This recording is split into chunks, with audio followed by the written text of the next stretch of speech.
Online জালিয়াতির শিকার শিলিগুড়ির যুবক। কোনো রকম ওটিপি ছাড়াই ব্যাংকের অ্যাকাউন্ট থেকে চোখের নিমেষে গায়েব হলো 89,000 টাকা।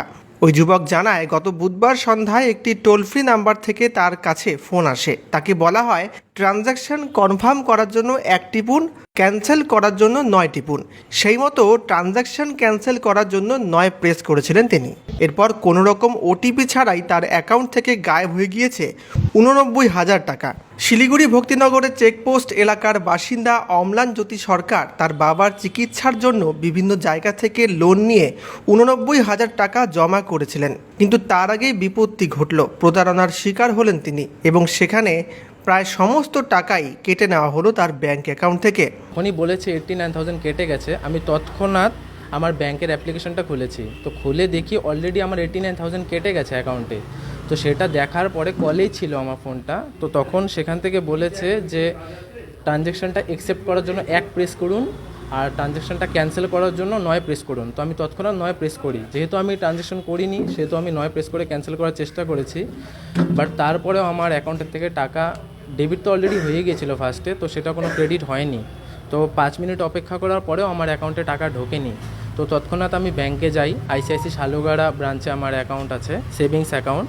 তো আমি ব্যাংকে গিয়ে ব্যাংক ম্যানেজারের সঙ্গে কথা বলার চেষ্টা করি, তো সেখান থেকে কোনো রকম হেল্প আমি পাইনি। বিকেল 4টার সময় ব্যাংকে কেউ ছিল না, তো সেখান থেকে ম্যানেজারকে ফোন করেছিলাম, তো ওখান থেকে আমাকে কোনো রকম হেল্প করতে পারেনি। বলেছে যে আপনি জিডি কপি নিয়ে আসুন, জিডি কপি না নিয়ে আসলে আমরা এখান থেকে কিছুই করতে পারবো না।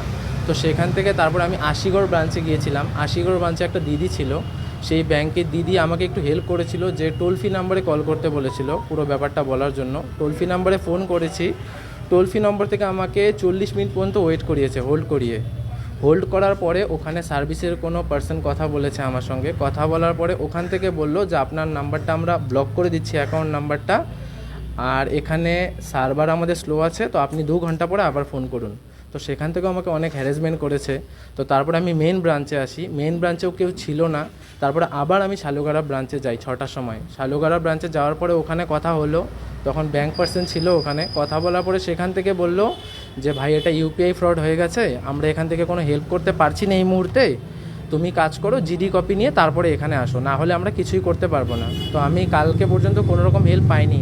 তো আমি সাথে সাথে সাইবার ক্রাইম অফিসে চলে আসি, ওখান থেকে জিডি করানোর পরে আজকে সকালে গিয়েছিলাম ব্যাংকে। তো ব্যাংকের থেকে সেরকমভাবে কোনো রকম রেসপন্স আমাকে দেয়নি। ওরা বলছে যে ওরা দেখবে। অ্যাটলিস্ট আমি এটাও জিজ্ঞেস করেছিলাম যে আমার অ্যাকাউন্ট ট্রানজ্যাকশান 50,000 পর্যন্ত ইউপিআই লিমিট আছে, বাট 89,000 একবারে কী করে কেটে গেলো আমি সেটাও বুঝতে পারিনি। তাছাড়া আমার ফোনে ওটিপি বা মেসেজ বা সেরকম কিছুই আসেনি আমার ফোনে।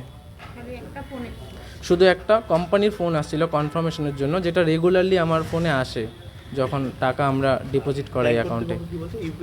হ্যাঁ, ব্যাংক কর্তৃপক্ষ বলছে যে ইউপিআই ফ্রড হয়েছে, সেটা কবে নাগাদ ওটা হবে ওটাও কোনো কনফার্মেশন আমাকে দেয়নি ঠিক হবে।